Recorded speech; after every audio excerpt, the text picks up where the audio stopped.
Okay. So, this is unprecedented, but this is fascinating nonetheless. The sequel nobody was asking for. Just kidding. We got 7 streams over on Spotify so far for the original Celestial Scourge session. And as per the first date going really well, this is going to be the second date session, specifically with Eirich of Celestial Scourge, a technical death metal band from deep in Norway, mainly from Oslo, Norway, which is so fascinating. The session that we did first introduced Eirich and Stein, bassist for Celestial Scourge and the one who invited Eirich into the band, but he also plays bass for another Norwegian death metal band called Blood Red Throne.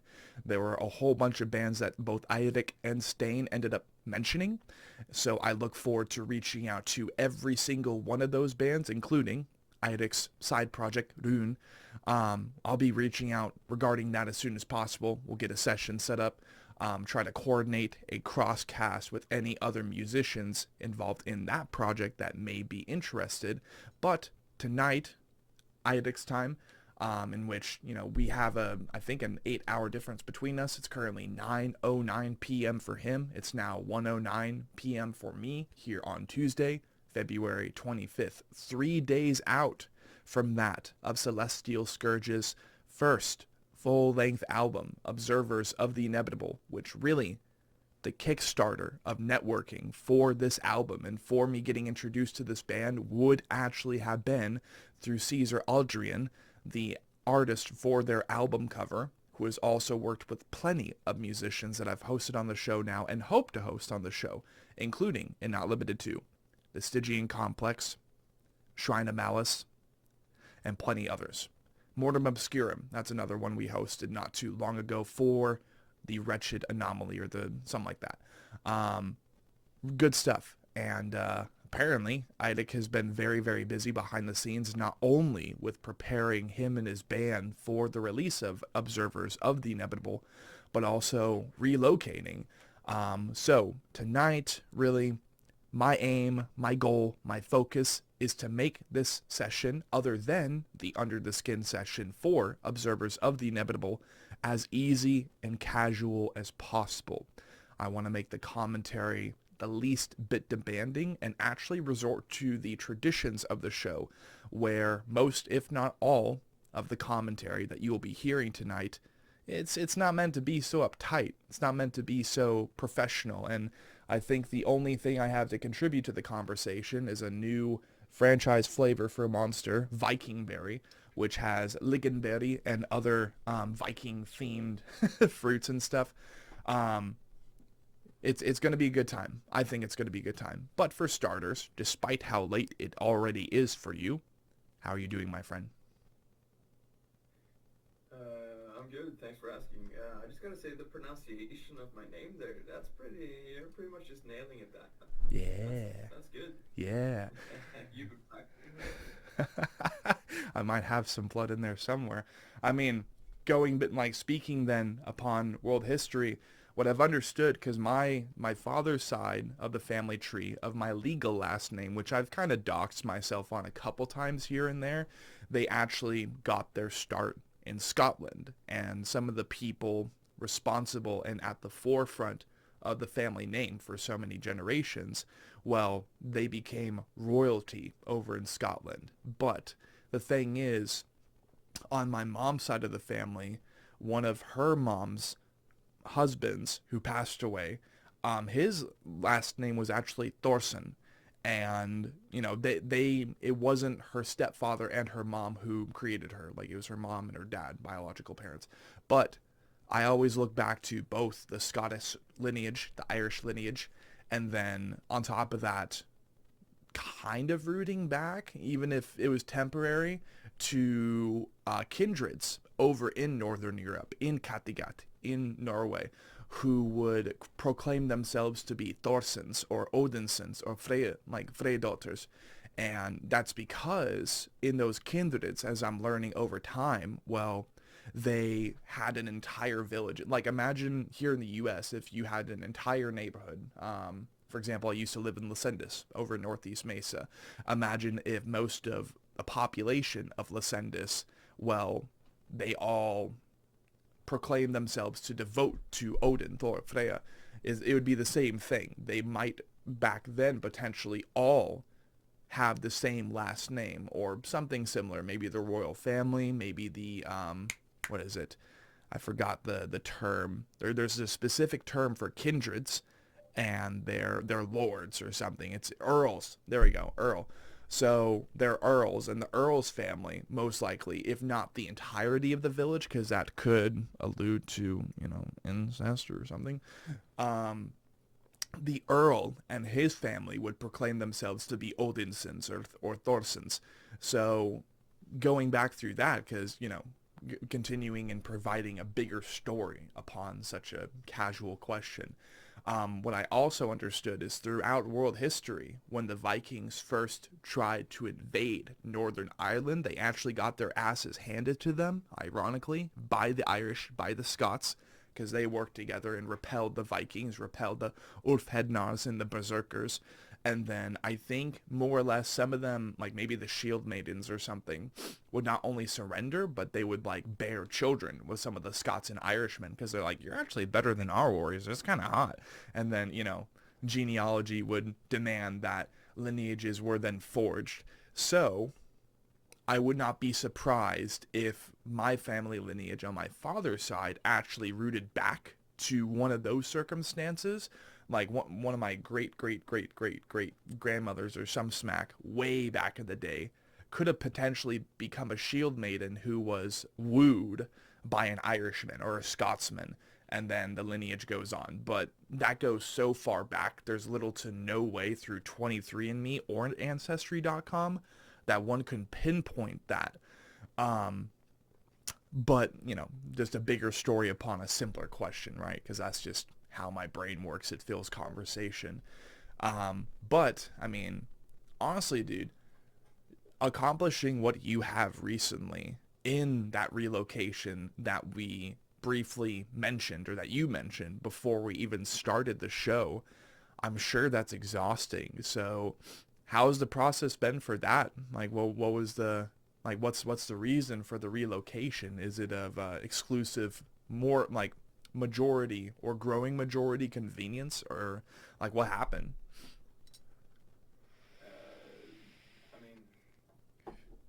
When you find a special person in your life and you just want to live together. Yeah, there you go. Yeah, not any more complicated than that. Yeah, it's me and my girlfriend have been together now for like a year and a half. We met each other like almost 2 years ago. But so I've been living like half an hour away from her for year and a half now, and it was about time to Close the gap. shorten that half an hour. So Yeah, hell I'm yeah. in the guest room slash man cave slash my office. That's We're planning on having like a big desk to fill the whole space. We can have desks next to each other, couples goals and all that stuff. Yeah. hell yeah. But yeah, that's the process was. I usually want like I've been moving a lot my whole life. Like Yeah. when I was super young, like I moved like 16 times before I turned like 13. That was just like in one area.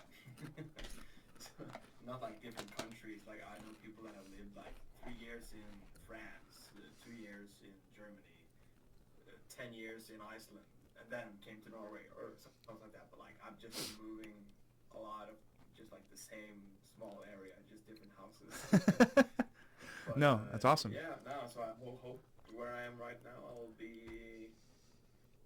I would like. Some people don't really like the concept of like moving, staying one place, and then just like staying there for the rest of their life. I don't want to stay here for the rest of my life, but like a good 4 or 5 years would be nice. Yeah. No, seriously. For me to get settled in. Awesome. No, and congratulations on that, man. Congratulations on not only getting into a new place and having that confidence, having that like, yeah, we can make this happen. This is realistic, right? Because I'll tell you what, man, a long time ago, in which the context of this actually belt feeds into what will be my band's first EP. Um, let's just say one thing led to another. Really, really interesting, intricate, complicated relationship that therefore makes the EP complicated enough to be 5 or 6 songs with different positive aspects and tragic aspects of that 3 round relationship. But dude, I remember attempting to offer crumbs of a castle to someone, and because they were in survival mode, they weren't interested, and they were just continuing to they continued to be in survival mode. So I applaud anyone who just with the right ingredients in there, and by not forcing anything, by not moving too fast, because I'm sure, you guys are in a really good spot if you were able to get an apartment together and close that gap, which is good. I congratulate you on so far then a healthy, confident, and comfortable relationship with your partner. And I wish you the best of luck going into the near future, getting into this new living space, and just continuing to make moves for yourself, man. Because even with the first date session, like, you had so many icebreakers. Like, yeah, I do this band. I do like 3 or 4 different bands. But I also manage a death metal festival. Like, you're really making a name for yourself. And I think that also comes with, like, the foundations of more people being attracted to you and more people orbiting in your space, more people wanting to gravitate towards you.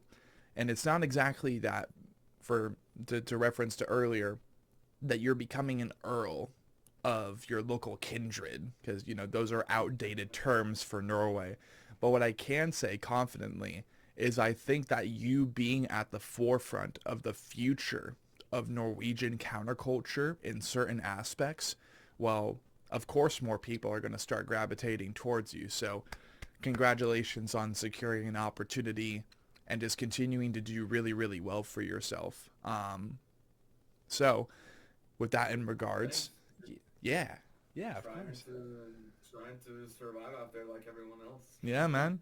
Yeah, man. And you're starting to But build castles. You're prepared to build a mess hall. something like that. But yeah, like everyone else, just try to make the best life for themselves that's possible. Like I'm not like after I did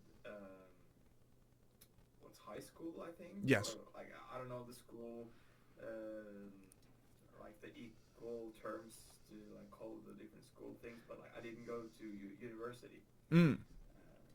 I think I maybe mentioned this in one of the earlier episodes, but like, yeah, I didn't go to a university. I've just been like just freeballing it and just seeing what's happening because like that's more my jam than going to university and do all that secure shit. Well, I'm trying to secure my life in the most unsecure way. Yeah. It's almost like, I don't So know, it's like cooking a recipe, but like you're not really looking into the recipe itself or the many iterations of it beforehand. You're just trying to improvise, you're blindfolding yourself, and for example, something as simple as a casserole or spaghetti, you're just kind of like puffing oregano and parmesan into the lasagna until you're like, you know what, this is my lasagna now, because you coughed enough oregano and different ingredients onto there. Like you're doing your thing, and the thing is too, all the way across the pond, over here in the United States, I can definitely say that whether it be because of the costs and the financial investments in continued education after high school, which is really the final chapter of free education. Like that's when you're becoming an adult, but you also have to get to 21 and then you can drink and smoke and really become an adult, right? yeah, That's a weird process over here in the U.S. and I can tell you first-handedly that it's so very confusing half the time. But I can also compare at different points in the world that sometimes the best way to really make a name for yourself and add more things onto your resume that these days half of the companies and over here in the US just ignore anyway, for whatever reason. It's it's definitely just going on instincts most of the time, as opposed to looking through a book. And there's the analogy, there's only so many things you can learn in a book. Sometimes you just have to go outside and touch grass. Or if you want to learn about forests, sometimes you have to climb a spruce tree deep in the mountains and see if, you scare the shit out of someone because you're at the top of that tree going, ooh, and like whatever. It's a weird, like, people, cover yourself in a whole bunch of moss and dirt. Maybe you get into an ape costume. People think you're Bigfoot. You're just like, nah, dude, I'm just experiencing the forest. I grew a big old beard. I let all the hair possible grow on my face, and I'm just learning how to thrive in the woods. Ooh, like sometimes that's just part of the process. Something not like, because like my grandpa,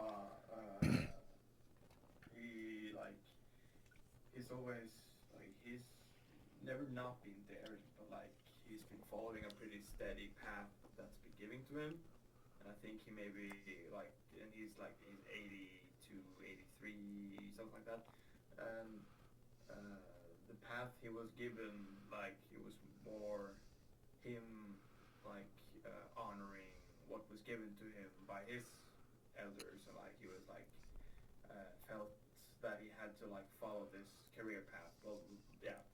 So for me, like when I'm at his age, I would prefer to sit there in my rocking chair and be like, well, maybe I didn't headline Hellfest or something like that, but I tried. Yeah, no, absolutely. It's better to live your life trying to do things and not having everything succeed, even in my own opinion, than to have everything that you've ever wanted even happen. Like, I don't know if that's also the humility of my character, or the attempted humility, being humble, being modest.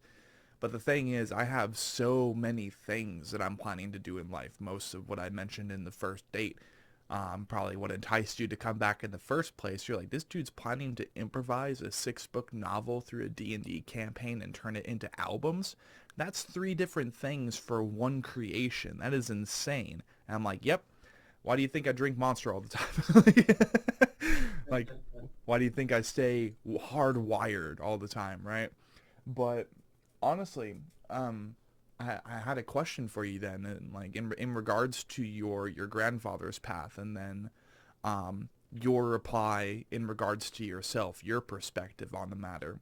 So throughout ancient history, throughout world history, and throughout family genealogy, there's always, to me, 2 different ways of raising your children.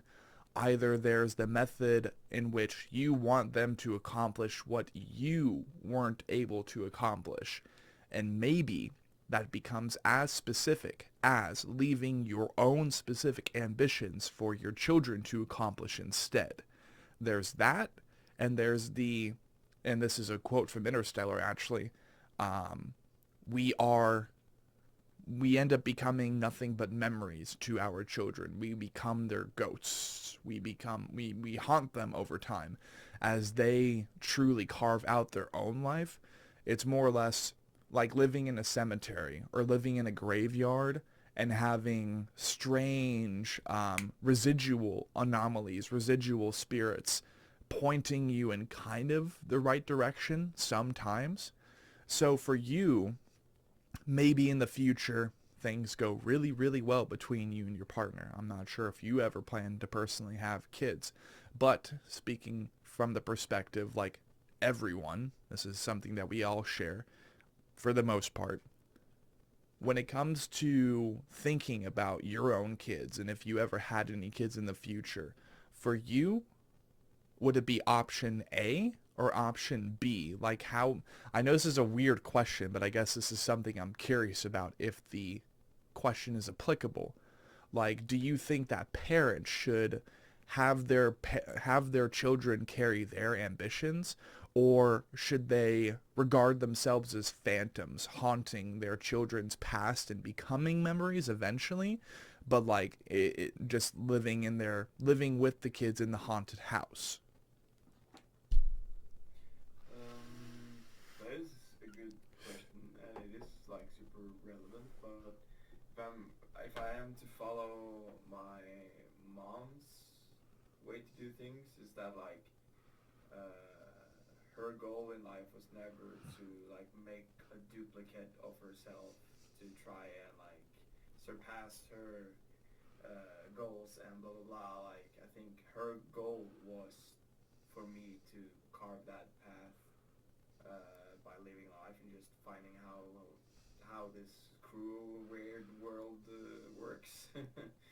um, so I'm very grateful for my mom to like give me that much support to be like, it's a weird place out there. Just fuck around and find out, Yeah. and get back to me if there anything bad happens.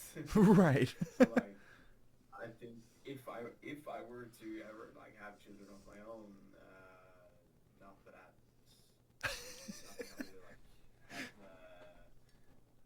time or energy to think about or Yeah. any decision on. But if that was the case, then like I think it would bring me more joy to see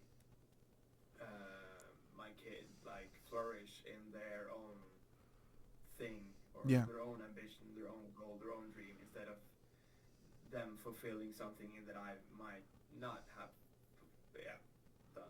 Yeah. But like if they were to choose the same path as I, then I would be, of course, more capable of like assisting and like Yeah. sharing more detailed, and like you are more like geared up to like assist them and guide them easier through all that shit that like you yourself have gone through. But Yes.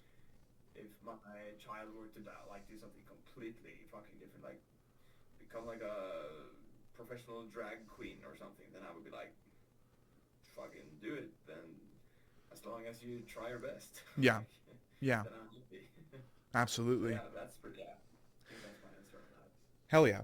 Yeah, I don't know, like I've whether through my own personal experiences, which is like doxing my recent past pretty well, but all this will be talked about in blind on various albums in grave detail, and I use the analogy grave to correspond with that graveyard cemetery analogy, which will be more directly referenced in a track called Orphan of Circumstance.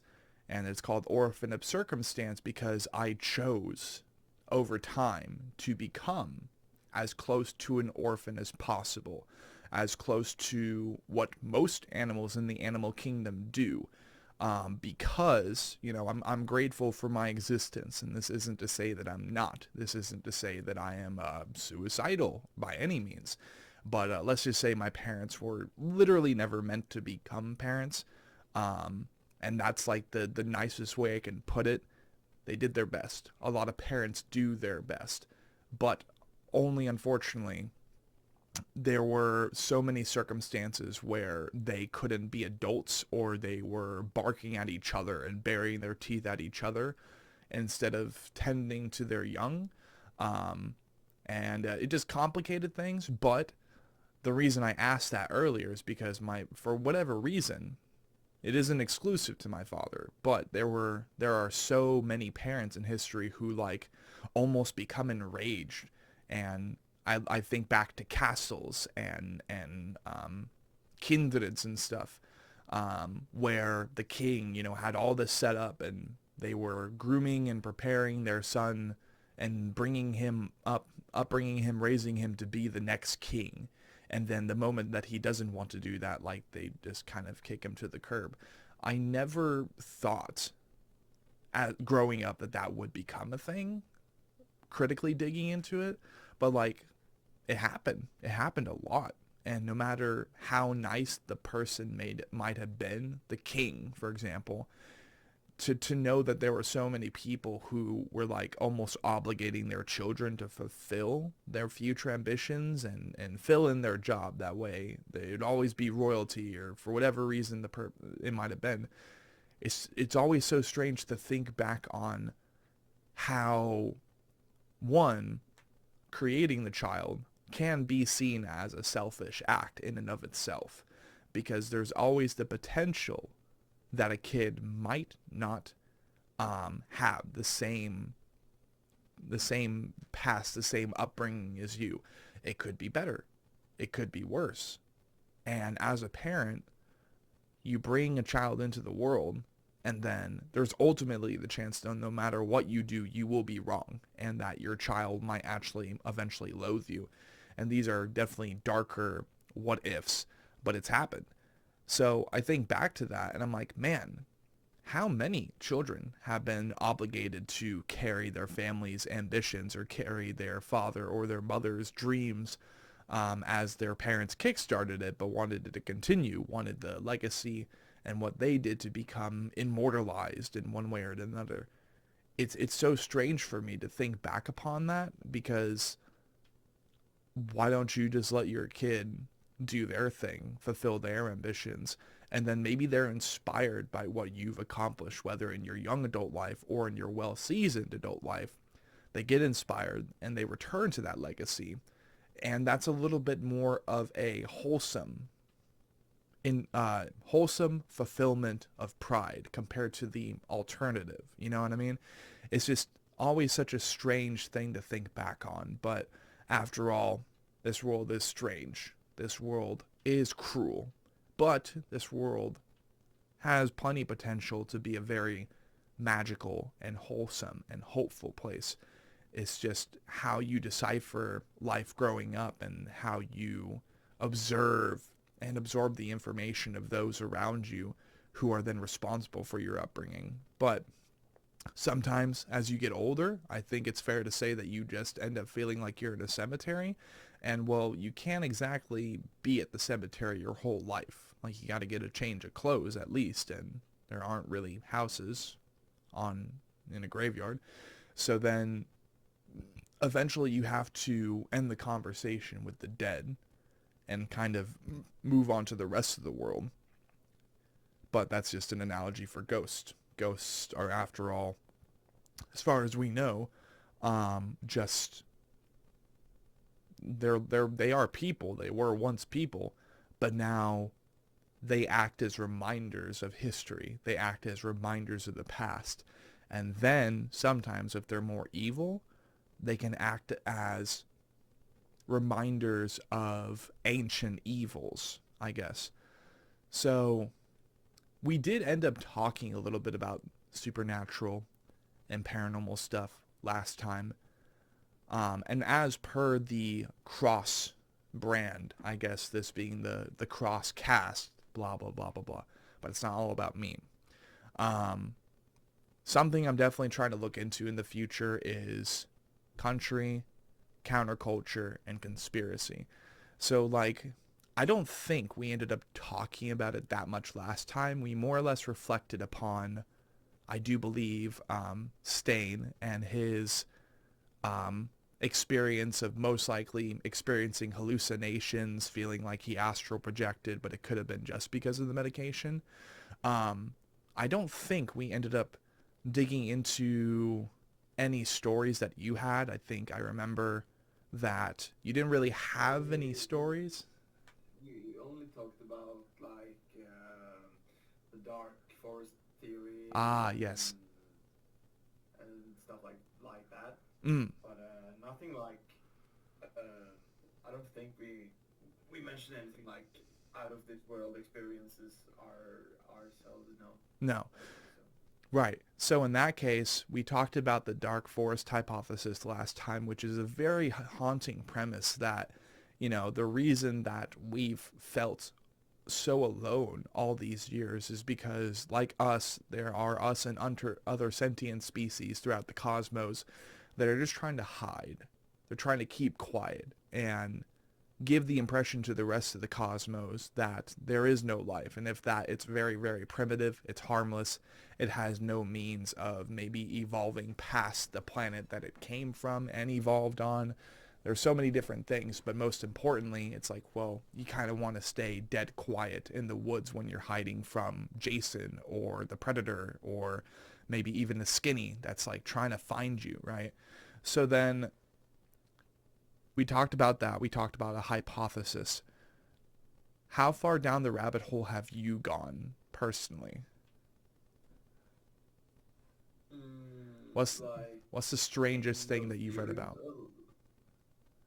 the strangest things that I. The strangest things that like the how far down the rabbit hole have you gone? Like what are the strangest things that you've heard of, and like what's your stance Heard of. on those things? Um, yeah, a little bit like we mentioned last time. Like I am in favor of just staying on. Like just the concept of having humans outside of Earth is like cool. It may like since we are fucking it up so bad here, if that is a possible solution to help things out here, then I'm all for it. But I highly doubt it. I just find it as a new way for rich people to become richer, Fair enough. etc., etc. And the whole thing that they're just gonna leave the planet to just become rich on another one. But I am, yeah, as I mentioned, like pretty scared about what, like everything that we don't know and like Yeah.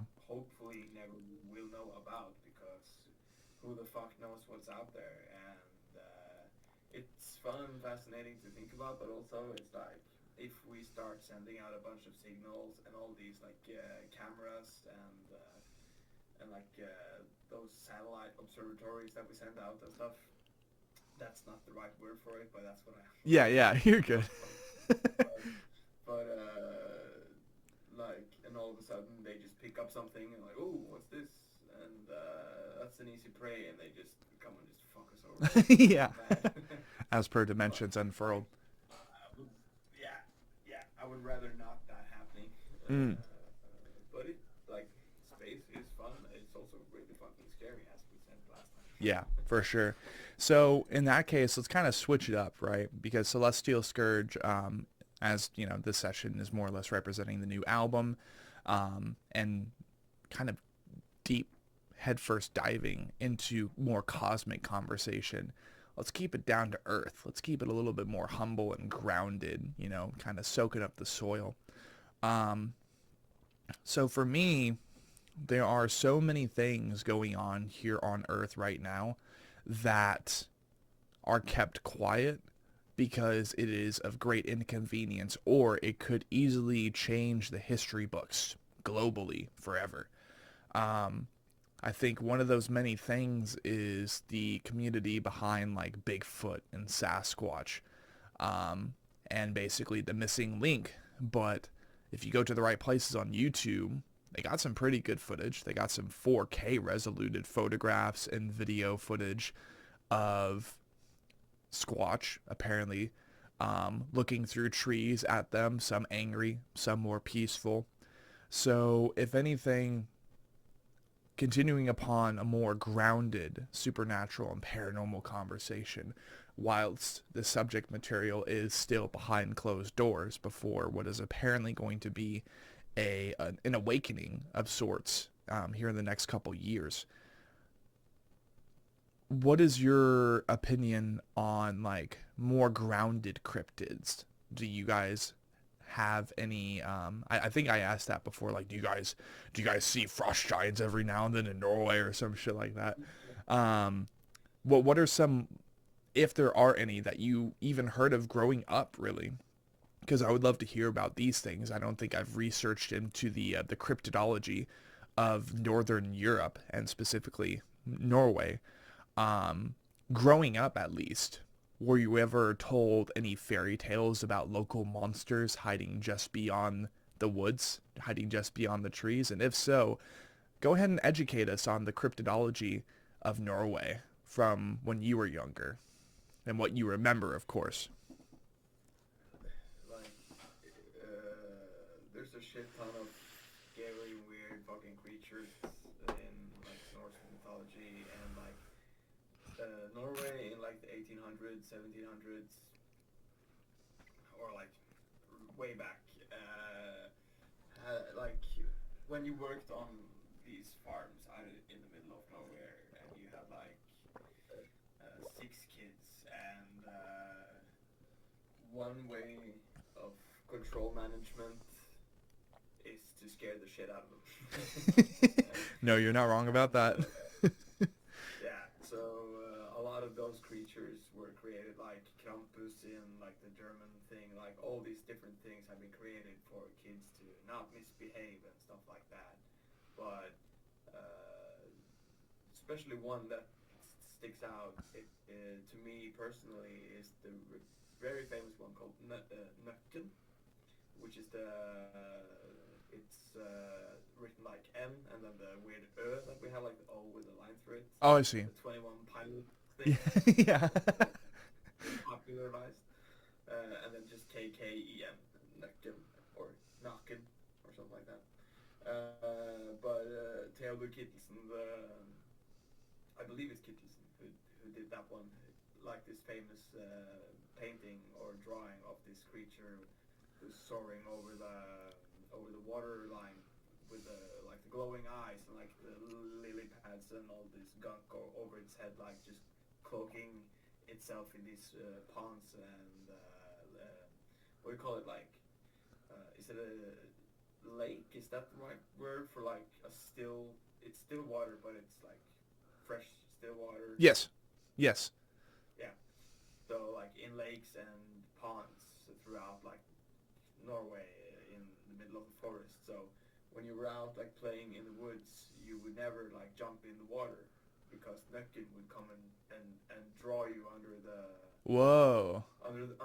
Yeah, he would draw you under and he would drown you and I don't remember what else weird shit he would do to you, but yeah, you wouldn't have a good time. And if you ever have like been going to like a lake or something, or like a freshwater pond with like diving goggles or something like that, and or snorkeled and just seen under your legs like that murky bottom.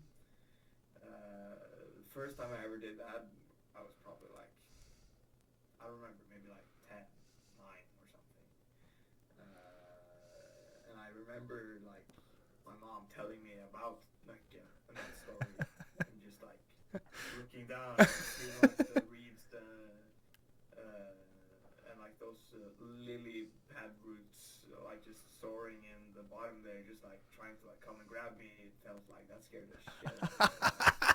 I was young and like just still thinking about it, like it's such a good tale, and like I think a lot of adults still like tell this tale to their kids today, because like it's that like the way Kittelsen like put up that image is it's just so clear to just see physically, just like right there in front of you. Like if you see like a little bit like go extra like leaves and shit just in the water like sticking up, you're like, oh, that's Nøkken, or like yeah.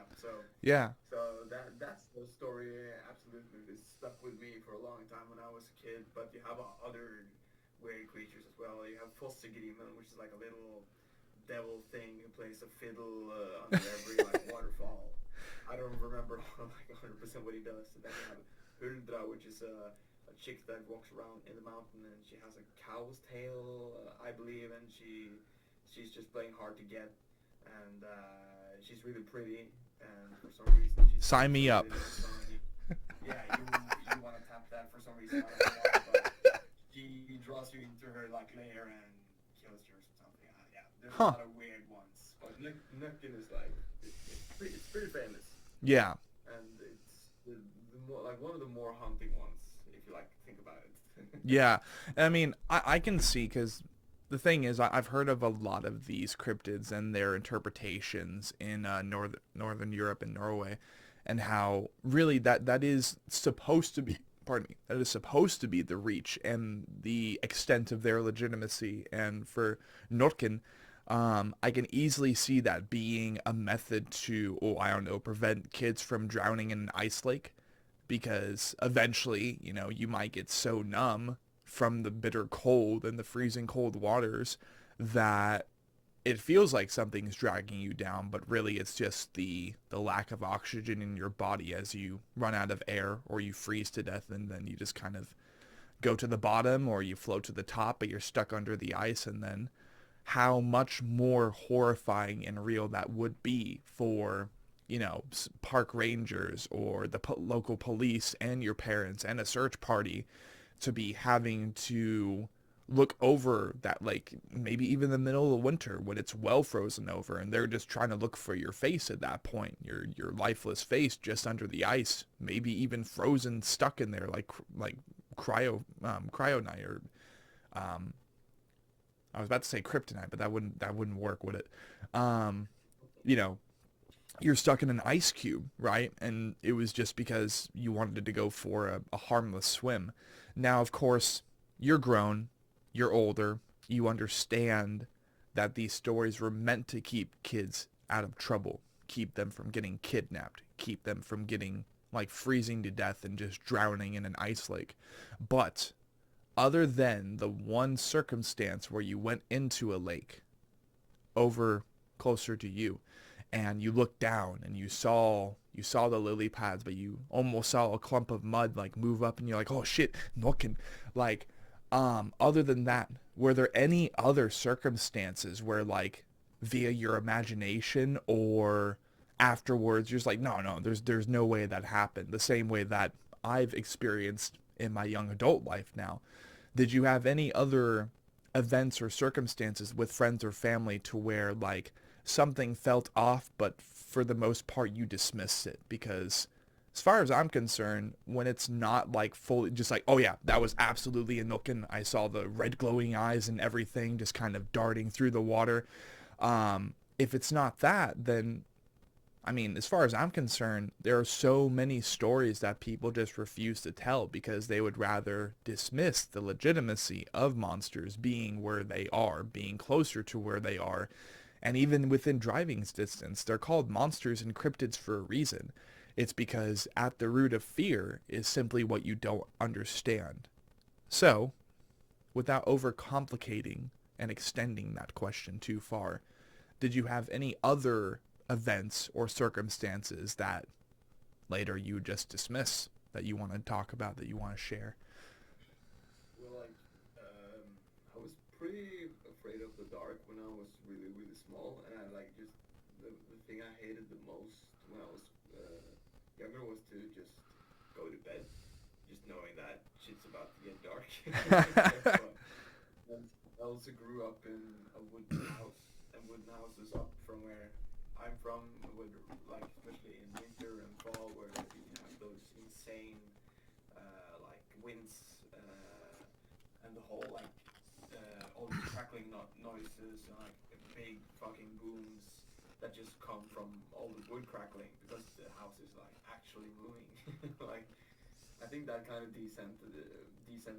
Is that Desensitized, yeah. Yeah, thank you. Yeah, you're good.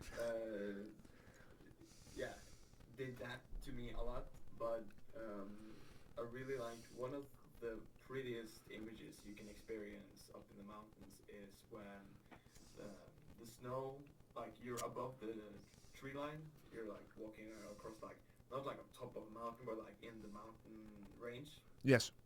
and there's no trees, they can't grow there, and the snow has like settled enough so you get like that hard icy layer on top that really like sparkles, Yeah. and then you have a completely clear night sky, and the moon is full, and everything just like bounces off from that ice, and it's just like lit up in the middle of the night, just like Yeah. this mountain, and you can hear like your own blood circulating across your ears. It's like it's that dead silent.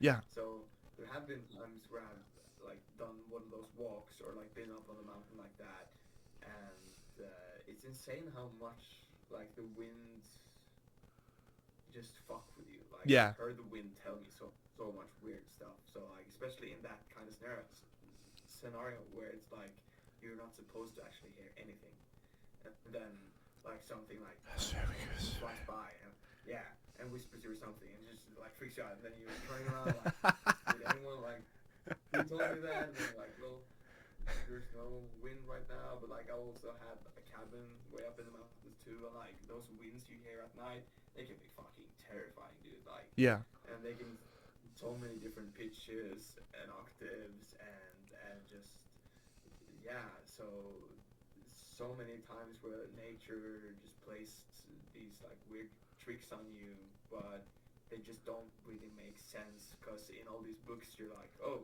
this well, if there's no wind there shouldn't be wind, but there's wind, Yeah. and it's talking to me. Uh-huh. So you're starting to kind of get a little crazy. Right. Right. Up in there. But I think that's like one of the more creepier ones that I've experienced, and that multiple times where like the winds, and it's not like a familiar voice or something like that, but like you can hear like certain symbols or like yeah. So that stuff just creeps me the fuck out. Oh, yeah. Yeah, you don't feel alone at least. Mm-hmm. Yeah, I mean, it's misery loves company. No, honestly, dude, I can definitely say that living here in a rather desolate desert where you don't really have any trees. You can see everything that there is to see from miles and miles. And really the peak of where I live, for lack of a better term, would be the Superstition Mountains. And the Superstition Mountains, like these days, I look to it and I see more of a castle. I see more of a spiritual forest or a spiritual fortress or a castle or a spiritual fortress. I don't know why that was so hard. And the reason I say that is you look even on Google, you look on public domain, and you look at pictures of this vast, just kingdom worth of mountains.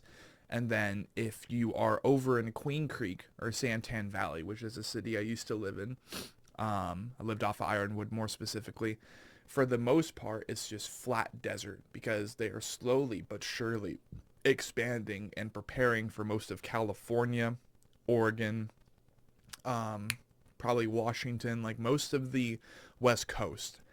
And then the next row over, really, they're all planning to migrate down here. So there's a lot of house expansion. There's a lot of flat land now compared to what there used to be. But no matter if it's during monsoon season when we get it or in the middle of summer, you always see the Superstition Mountains in the distance. But the creepy thing is that so many people have gotten lost and died up in the Superstition Mountains. There is a tale of a camel coming back into the Phoenix Valley, even back during cowboy days. And a camel came into town with a skeleton on its back. Just a skeleton, just a full human skeleton, as if, it was a death rider, right? There have been plenty of stories like that. There have been plenty of stories of people finding full skeletons worth of remains just in random spots up in the mountain. And now over time, we're hearing about not only ghosts, but there are apparently like little people. They call them little people, but they're more or less like fae or fairies or goblins. There are apparently skinnies up there. And then also the residual hauntings of Native and Indigenous Americans who will sometimes lead you to your doom. And that's not even really the beginning of it. Surrounding the base of that mountain is a wide variety of different gold mines. And there have been so many people trying to find the lost Dutchman's gold, and they just fall into the wrong area, and boom, 50-foot drop, they're dead. They have since locked off these areas because despite the vulnerability, the exposure of the desert, well, you walk in the wrong place, off trail, and you could die very, very easily. My younger sister, has even seen older gentlemen that were walking down what is Bush Highway. So it's one of the main roads that kind of carves its way through and around the superstitions and allows you to head up north into the actual mountains and the actual forests of Arizona. But she has now told me recently that she saw an older gentleman. He was just walking on the side of the interstate, walking on the side of the road, but then he disappeared the moment that she turned away and then looked back. He was just gone. And you see a lot of Dutchmans. You see a lot of people or residual hauntings of people who might have fallen into those mines or abandoned mines more specifically. And then there's an old town called Goldfield, or it is a old west town. It's one of the only ones left, but it's also a really, really haunted place. The Ghost Adventures team with Travel Channel, they've gone there. And it's crazy to actually go there in person late at night for free and be at one of the buildings and hear the sound of boots walking upstairs, like around the building, as if someone's there, but no one's there. And it's actually an older gentleman called Vic. He's looks like Santa Claus, the bastard. But when you go there, sometimes if you're in his presence and he's more directly interacting with you, you'll actually get a profound smell of body odor. It'll just smell like someone hasn't showered for a week. But then Vic himself seems to be a pretty nice guy, and the Ghost Adventures team actually got him in his trench coat walking to the same balcony that I've been right under, and you can see the flap of his trench coat as he like walks back into the bordello building that he mainly haunts. It's crazy. But Phoenix, the superstitions and everything, most of the things around it really, are just so very supercharged with energy. And I think that's one of the coolest things about living in Phoenix is just like no matter where you are for the most part, unless you're deep into Western Phoenix, like you'll be able to see the Superstition Mountains because they are tall. They are tall. They are massive. It's kind of like being one of the peasants in those Anglo-Saxon kingdoms and being right outside the castle. You're like, scooping, you're dumping out a bucket worth of shit, and you just like kind of turn around and look up and you got those big old cobblestone walls. It's the same thing. And there's a lot of history and culture that goes into it. But then you go up to the Mogollon Rim, which is in the mountains. This is where I've experienced a lot of stuff.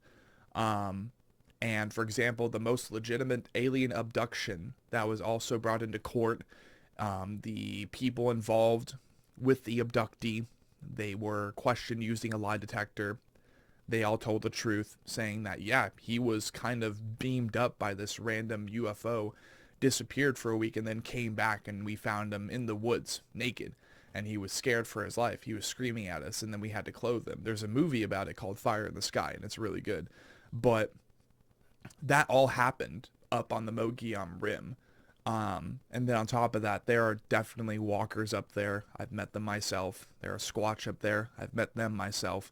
And if not that, there are at least 7 Native Americans that are buried around the area that I happened to camp a couple times. But, dude, the culture, the history, the presence of the supernatural up there is crazy. And then you have places like Jerome Grand Hotel, which is one of the most haunted hotels in the United States, actually. And it's just tucked away, kind of close to the Grand Canyon, which is a national park. Everybody knows about the Grand Canyon, even though it's just a big hole in the ground.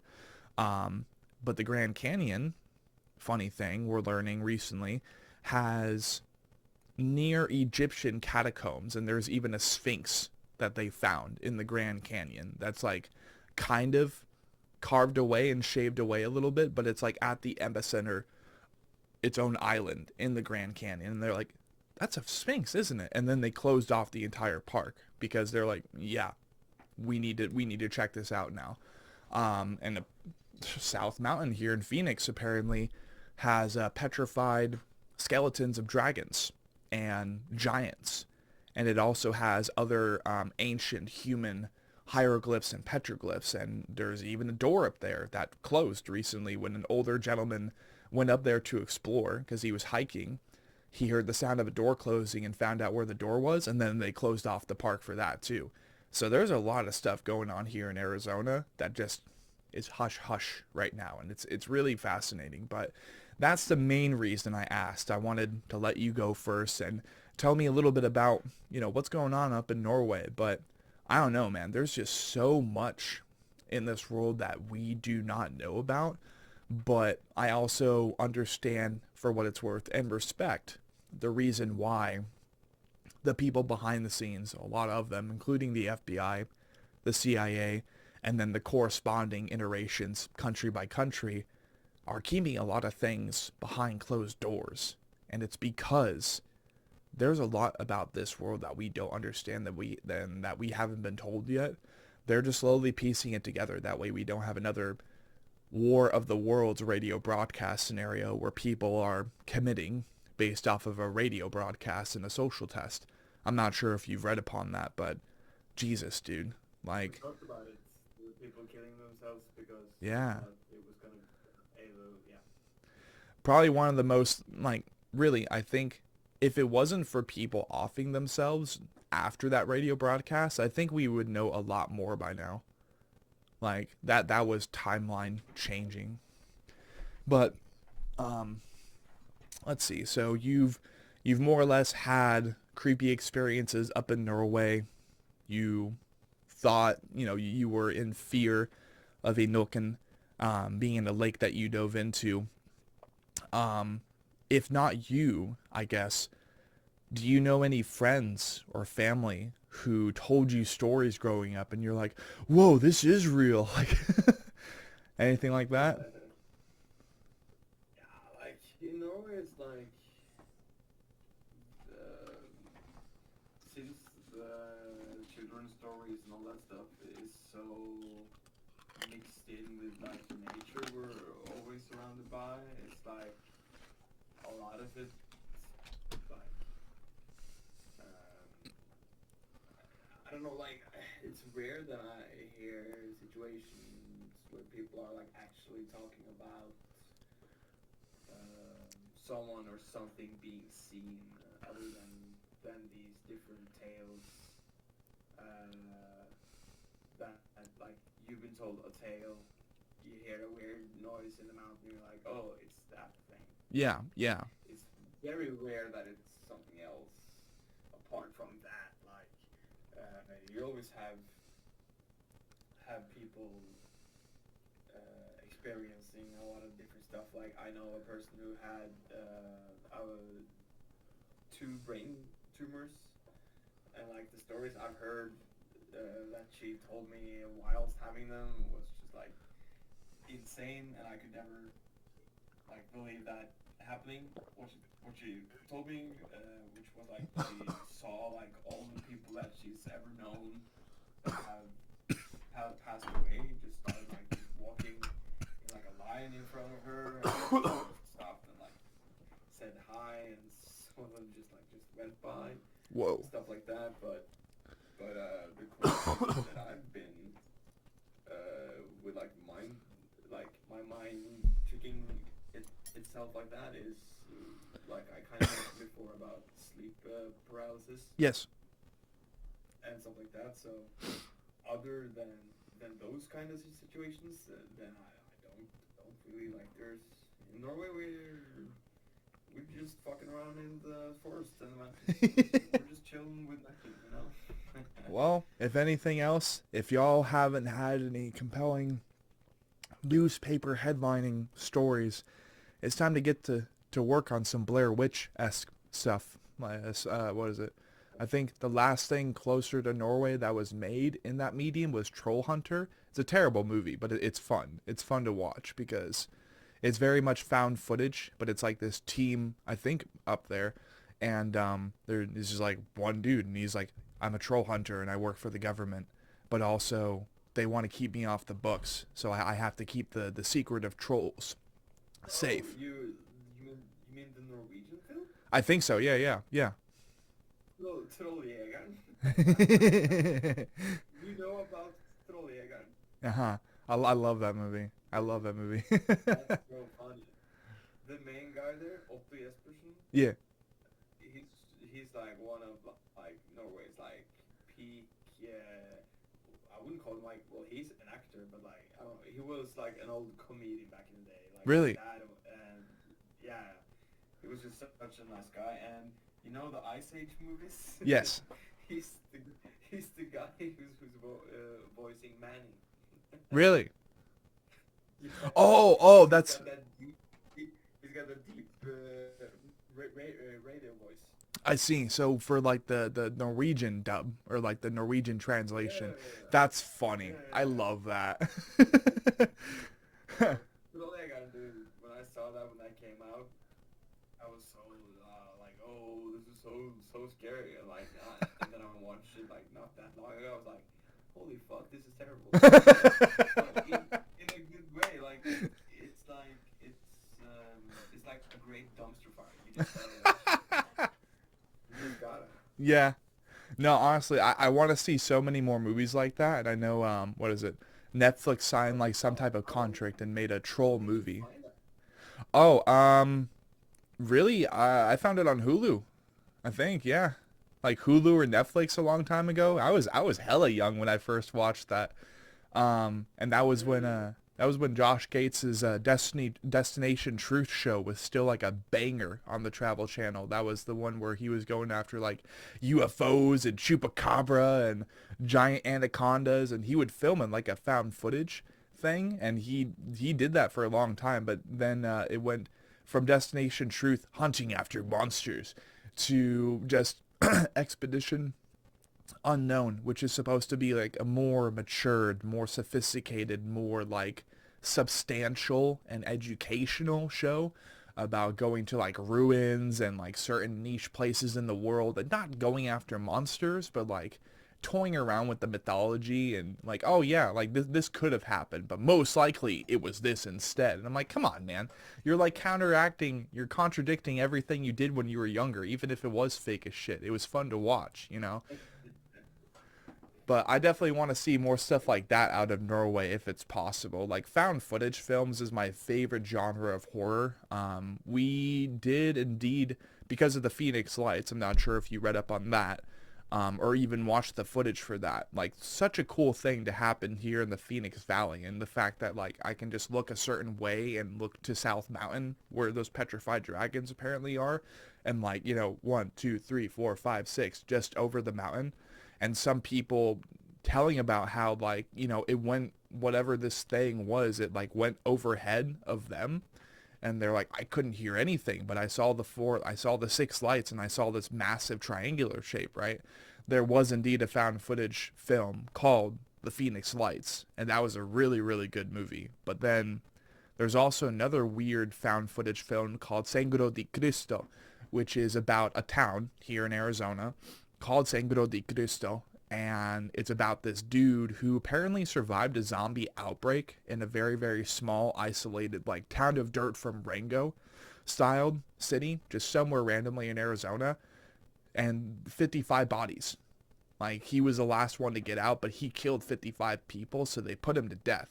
And I remember seeing this on TikTok and thought that it was real. I'm like, no way, this has been buried all this time, and I just found out about it. Turns out it's a found footage film. It's not, I don't think it's real at all, but the premise of it, like imagine, you know, you're in a small desert town somewhere in Arizona, somewhere in an already desolate place, and just a zombie outbreak just unleashes. It takes over and infects all the people you've ever known and loved, and then you have to kill them. You get out, and then they just put you to death anyways. Like imagine that. So I definitely want to watch that film here pretty soon. But I want to see more found footage films, people. I want to see it happen. Such a This is fun this genre. is a really like a super like mega deep cut. It's a comedic Norwegian twist on the Blair Witch Project. Really? It's so funny. Like it's one of my favorite movies of all time. But I think it's more funny if you're Norwegian. But like it's called Legenden om Fjordheksa, which means like the legend of the fjord witch. Okay. And it's so dumb, but it's so fun as well. So it's just like this team. Well, there's this fisherman up in northern Norway, and his son is like missing, and there's this like tale about this fjord witch, and they have like this mountain range, and before you reach that, you come to this river. They call it the Milky. The Milky Way is the right translation. So if you cross that, then the fjord witch will come and like devour your soul. And he knows that his son has crossed this river.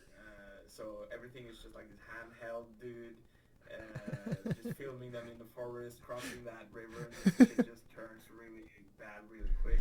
It's super funny. If you ever like find a copy of that with English subtitles, Mm. then you're in for a treat. Okay. No, I'll definitely have to pirate that, I guess, because there's no way in hell I'm gonna find it on Hulu or Disney Plus. You know what I mean? Like, Well, like who knows? Like that same guy made some pretty famous movies. You know the. Have you ever seen the Dead Snow movies? Dead no, Snow? no, Like the Nazi zombies in Norway coming up from the snow and stuff. no, I haven't seen that. That sounds sick. Oh. The first one is pretty funny. The second one is just super weird. They got some like directors like from overseas to come and shoot it. Like that thing is super fucked up. But the first one is like that one is just like a good zombie flick in Norwegian. Yeah, no, hell yeah, that's cool. Um, yeah, I'll definitely have to then do my homework and invest into a little bit of a Norwegian film and like some culture, you know, from the movie scene and entertainment Did of you Norway. ever see Legenden om Fjordeksaden? Well, just the fact that you've seen Trolljägaren is also just so fucked up to me. That's so weird. But again, like when that thing came out, it was like a big hit. Like Mm. that thing was, because like everyone that's not from Scandinavia is like, oh, trolls, whoa, you know, like you had the whole Netflix production thing just called Troll. Yes, You know, yes. that thing just popped off so like that was a hit, like a global hit. I didn't even like catch that, so but I guess Trolljägaren did too. Yeah. Honestly, there was a big era where me and my buddy, who also, I think I talked about this last time, if not so many episodes where I have, so you could take your pick really episode by episode and hear that story eventually. But despite me and him dealing with all that we did when we first met back in 2012, 13, despite all of that, we were like watching Paranormal Activity, we were watching Destination Truth and Ghost Hunters and Taps. Like we had a big era where we were just watching that sort of stuff, and that's kind of how Troll Hunters came into the picture. We thought it was stupid, but at the time when like you're 12 and you don't have any experience really being out in the woods by yourself in any context, you watch films like that and you're like, man, what if this is like, if there is some substance to this like somewhere over in Norway? Like what if there's an actual troll that decides to rip a person in half because they're like, troll hunter's stupid, let's go see if there's actually anything out there, and then they die. Like, dude, like for a little bit of context, like recently, I think earlier this year now, there was a team, a two-person group up in Oregon who went looking for Bigfoot, and they were rediscovered dead. Like they died going after Bigfoot. So it's like, and that's a real thing. So then I'm like, yo, I'm pretty sure there's going to be an awakening soon. And with us not nearly having the impact that we think we do, not nearly proclaiming and becoming the gods that our leaders want to be, I think that there are some things like just hiding just beyond the woodwork in certain most parts of the world, really, that just a lot of people dismiss or refuse to believe. And I think that there's going to be a time in the near future where a lot of those things just start becoming more blatant and open, and just like, yeah, we've been here for a long time, and unfortunately your world leaders have access to technology to wipe us out in an instant. That's why they've been burning all the forests down. That's why they've been clearing out the woods and, you know, rendering all natural life other than humanity obsolete, maybe. By then, maybe most of the forests are burned to the ground, Hunger Games style. Um, I think to that, and I'm like, wow. I'm kind of hoping for that future without the deforestation. Like, Imagine if Sasquatch or a Bigfoot of any kind from any part of the world just ended up saying, hey, you know, we are real, throws rock. We are real, you know, throws a boulder at a car. Dude, and the craziest thing about that to me really is that there, here in the US at the Pentagon, there is a Hollywood saint. And the theory is that utilizing the information in the real world, but like kind of watering it down that way it's not so like, oh my gosh, oh, this movie is actually talking about ancient Mesopotamian gods. What? Like, there's a theory that there are some movies that hint at things that did occur in the past that were meant to be kept buried, but like it's presented then in a more watered down, desensitized form. One of the biggest examples of this that I've kind of pinpointed recently is actually King Kong's Skull Island, where they go to Vietnam. They go to this random island during the Vietnam War to hunt Kong and all these other cryptids. The thing is, back during Vietnam, there was a colonel who went on Discovery to talk about rock apes over on Monkey Island over in Vietnam that ambushed a cavalry of American infantrymen who were trying to find a new place to set up base, set up camp to gain advantage over the Viet Cong and the Vietnamese during the Vietnam War. And out of nowhere, these giant, like 8 to 9 foot ape dudes emerged from the tree line and started throwing boulders and were like fucking throwing their tanks and stuff back. And they're like, holy shit, there are apes everywhere, run! And they retreated, but some of them died because they got crushed by the boulders that these rock apes were throwing over on Monkey Island. And I'm like, yo, King Kong Skull Island, I would not be surprised if that was like kind of referencing that. It's like giant ape, Vietnam, take your pick. Like, there might be a little bit of substance to this film. And I'm like, how many more films are doing this without us realizing? Whoa! And like, not trying to go down to the rabbit hole too much, but it's still fascinating to think about that, or think about that theory. But anyways, it is, what is it right now? 2:20. So for you, it's going to be 10:20. I think, despite the more supernaturally charged conversation that we've been having and just continuing to catch up on you, have a little bit more of a casual conversation, I think, my friend, it is time to go under the skin of Observers of the Inevitable. This will be the first time, again, in a long time that I have done something like this to where I have the lyrical context before going into the album, but I think this will make for a lot better of a front-to-back session overall. So, just like we did last time, if I remember, you ended up turning Dimensions Unfurled into a miniseries over on Netflix, kind of Black Mirror style. So, would Observers of the Inevitable, would it be getting that same treatment, being that this is a longer effort, or what are you thinking? It's like Observers has like it's more like a red line through the whole thing, but like some tracks are very much like standalone, just there because it's cool. Yeah, yeah. But there's like 3 to 4 songs on the album that I kind of like rallied up together and like, oh, here's like this story, or call it a concept, or like it's not a concept album, but it absolutely has like the same story to tell, but from different angles and perspectives. Yes. About like one occurring incident. Oh yeah. Okay. But to give it that format, as you said, like that it should be like a DVD box set, where like one DVD is like the 4 actual main movie songs, and the rest is like bonus material, I guess. Yeah, that's fine. I like that. So DVD box set, and then of course it has the album cover on it. It has a picture of you guys on the back of it, and then we have a summary, right?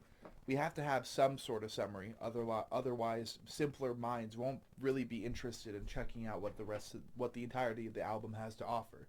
So, what would you think would fit then on the back of that DVD box set as far as a summary or description for what's in the box?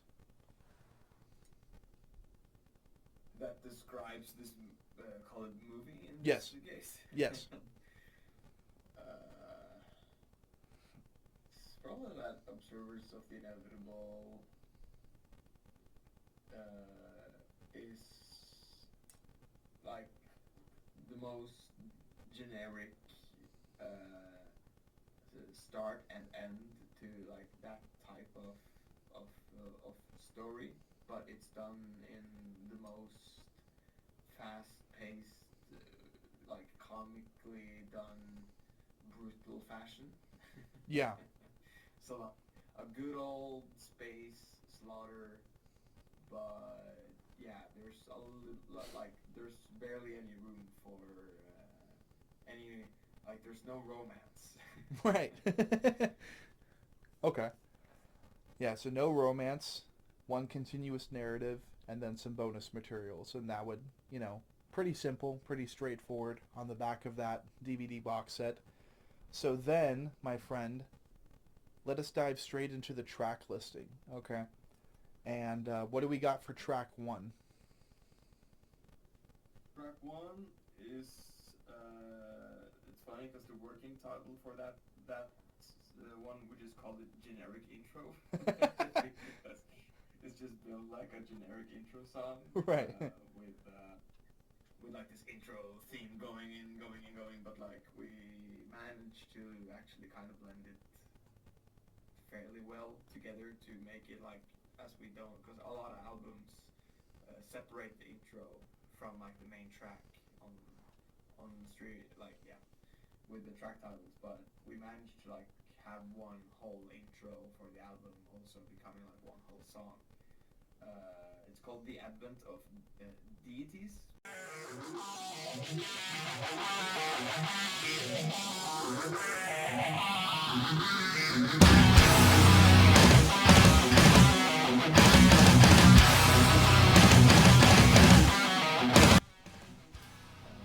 It's just the whole awakening of this whole situation that the album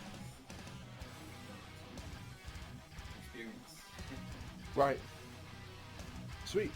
And then does this intro... I know oftentimes when you have a track that's meant to be an intro track, well, sometimes it just ends up being instrumental. Is this just an instrumental, or does this one have lyrics? Because No, yeah, there are vocals,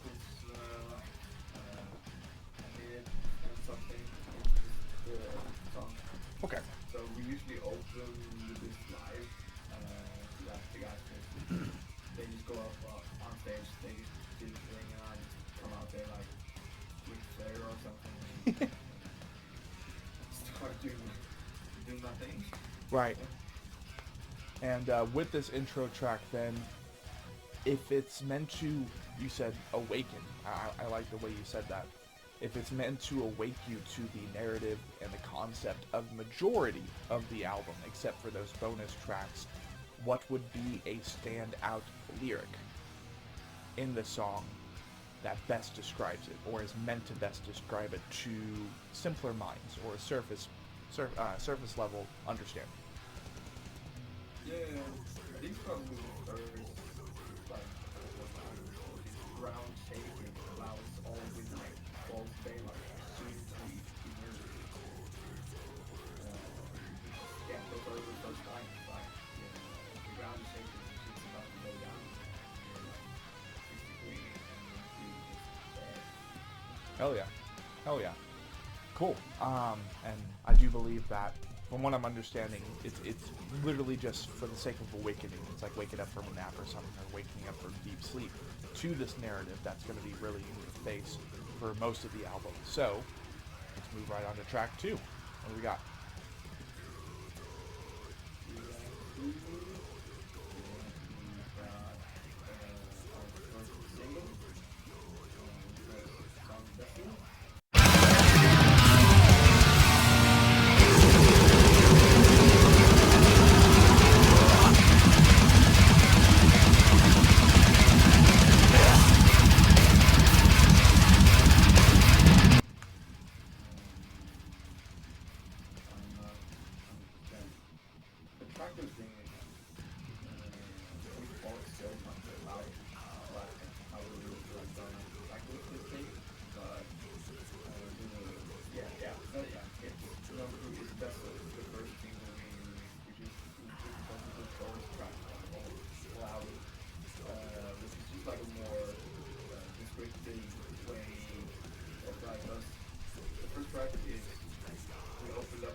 our new world leaders and just submit to all the fuck up stuff they have in progress. And vessel is very much like experience those rituals and foul things that these beings are doing to us. So vessel is about a story of panic about like being abducted onto one of the vessels and just trying to get the fuck out. Oh yeah. And same treatment as the intro track, and I think this will be a thing for the rest of the album. I think it just ends up serving as a good representation for surface level understanding. What would be a lyric that you would pluck from this song that best is meant to best describe vessels? Couple of ones, but I think it has to be our world is yet to come. Our relentless towards the many suns, bringing slowly sudden events of disintegrating stars. It's a little like out there, but just pretty much like these are next. Now it's our time, and we are gathering towards staying like small amount of hope of getting through this. But we listen to the know that yeah, we don't really know what's yet to come.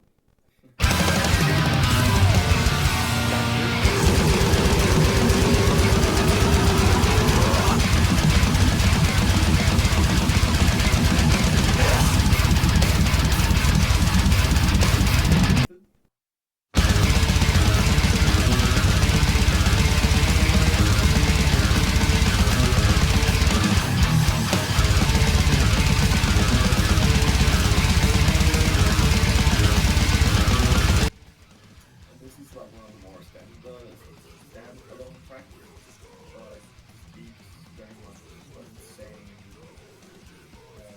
Like the title pretty much just says it all. Like now we're just trying to harness the little that they can from us. So a lot of fun but resources are not like used for these celestial beings because we're just that much better than us. Right. So, like, so now we're like already like starting to the part of Halo's just like this whole plays out. Yeah, that's good. Right. Yeah. And that also kind of reminds me of certain characters in comic books, maybe like Galactus or Unicron Galactus. They're both basically the same thing, where there is a sense of restlessness on a dangerous and cosmic level. And maybe what is talked about, what is depicted in Exterminated, provides reason and logic to the Dark Forest hypothesis, right? Because what if these more predatory sentiences, like we were only one tally and they were just bored and they were on a quest of ruthless and without remorse conquest in a galactic form, right? Things like this, situations like this, narratives like this remind me of why sometimes it's better that we just keep ourselves grounded to Earth and work as a species to preserve the world as opposed to trying to move on from it. So not only could it be speaking for those more dangerous cosmic sentiences, but it could be a reminder and a rule, an oath for humanity to not really focus on the next thing as opposed to focusing on the present, being in the moment, and holding sacred what we already have. Yeah, for sure. Oh yeah. Alright, and then if there is a standout lyric from this, let's quote it. A fun one. With endless torture, they claim our souls, cities ablaze, villages burn. Yes. straightforward. Straightforward. Yep. All right. Next track. Let's dive head first. Yeah, this is also a more standout one. It's called, it's a really funny title. Like, probably my favorite title, and it's Stian who came up with it. And when he wrote it in like the group chat, I was like, this has to be the title for the album, and it's called Wandering Waste of Oxygen.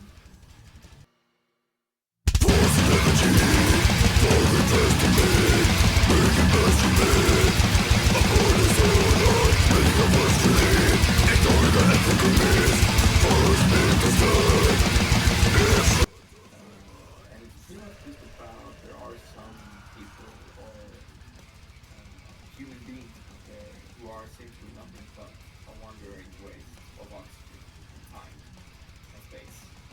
And it's just a homage to a couple of those people that we know out there who we don't feel like much else than, yeah, you're just a waste of my oxygen. Yeah, fair enough. But like brought into it is pretty, like the song is pretty straightforward. It is like one of the more old schoolish ones, but so is kind of the lyrics. Like this is probably like one of our more like Cannibal Corpse type of songs where we just like to have some fun and be like, fuck these beats. Let's just have fun. Oh yeah. Yeah, and it's kind of like loaded with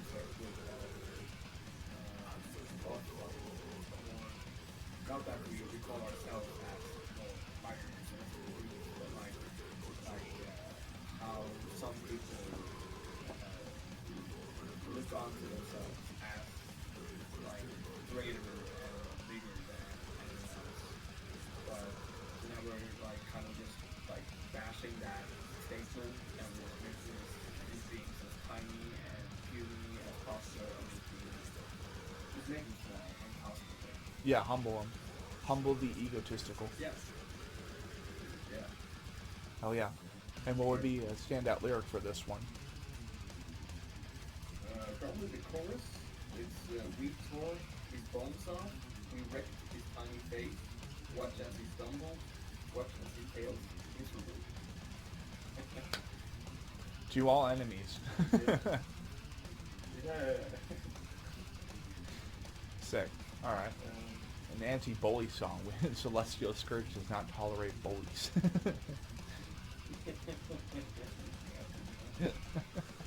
Alright, next track. What do we got? Yeah, this is probably one I have to want to group. Like, text one. It's called Insectoid Evisceration.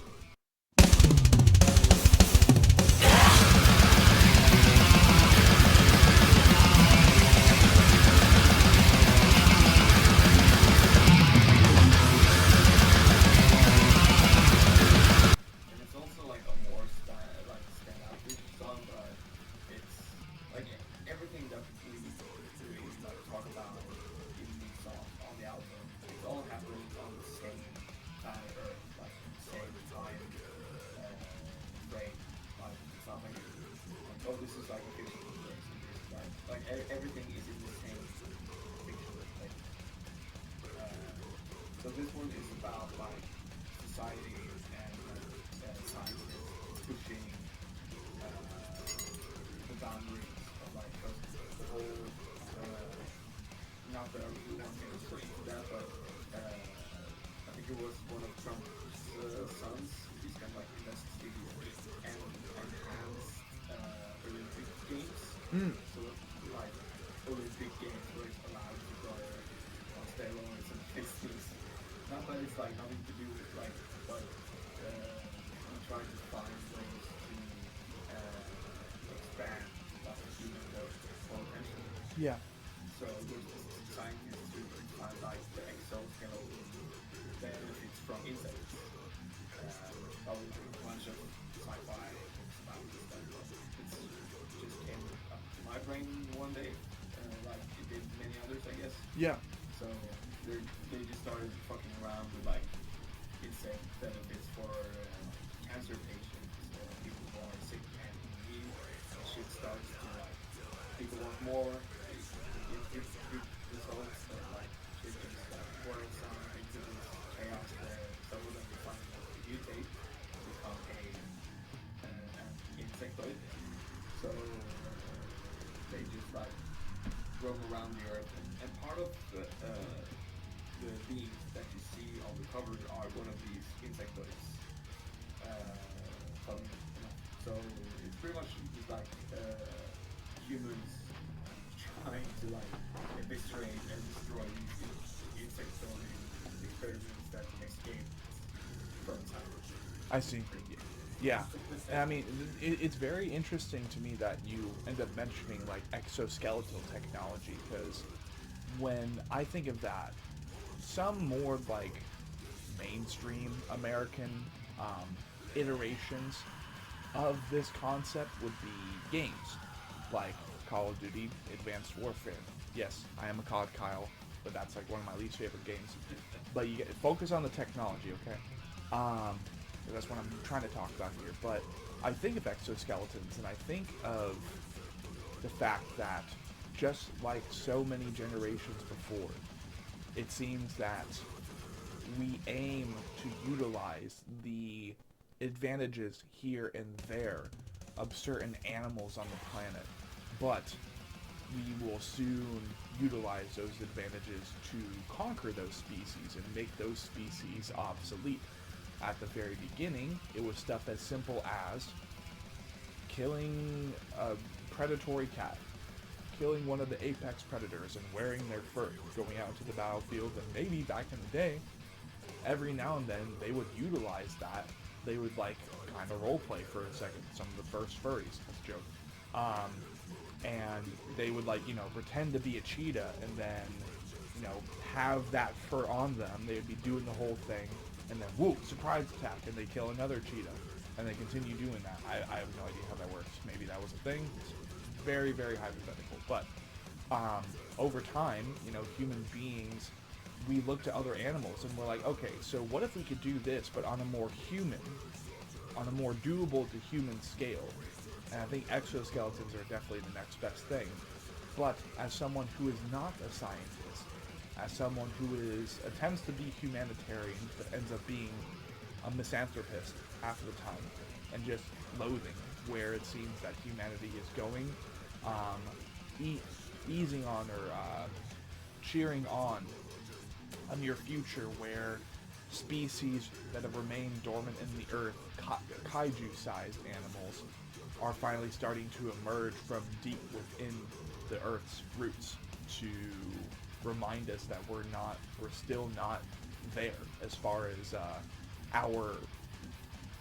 our self-proclaimed role as apex predators. Like, we really just utilize the cheat code of copying other animals and making things more convenient for ourselves. And as far as I'm concerned, that's de-evolution.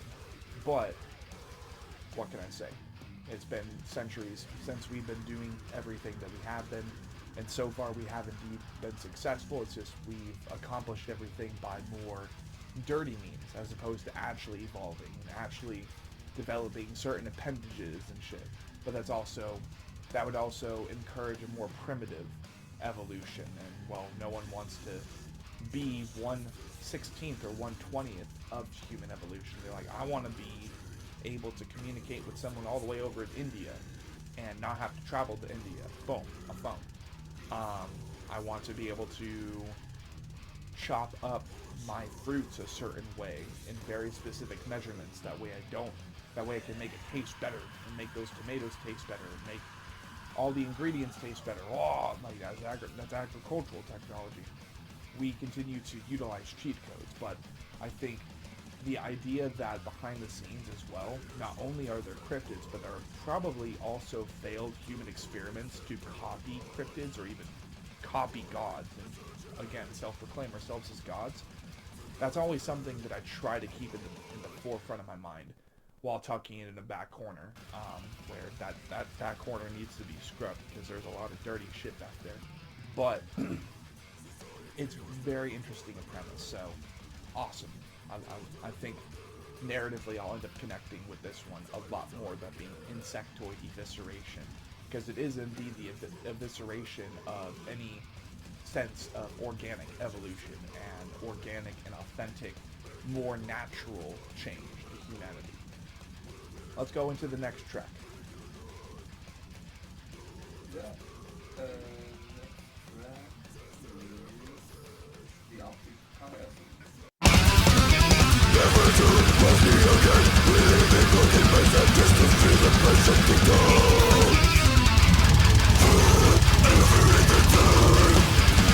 Next track is the Optic Chiasm. Like at first I thought I think it's funny when I find words that I don't really know how to pronounce myself. Like it's like really typical like metal thing of these weird cool words, but most of metal is what we know how to say it. With this one, I said like I think I said like chiasm. It's like the working title. Then I how it's chiasm from Google. It's supposed to be said in English or read in any other way than yeah. But this one is about more of the like limits of human because you have to kind of part of the brain with all pictures cross. So it's like it's like where everything meets and gets processed to the brain. Yeah. So I just pretty much just wanted to like, cause there's so much about space and galaxies that we don't know about, and even like stuff that we could physically see, like our minds would not, maybe would not be able to like, comprehend what is it that we're actually like trying to see here.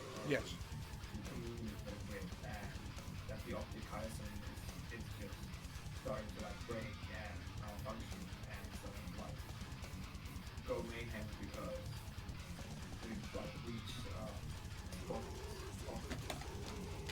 like our knowledge in space that so much beyond everything else. So this one is also kind of rooted into the album, especially when that portal is opening and these beams are starting to like pull through.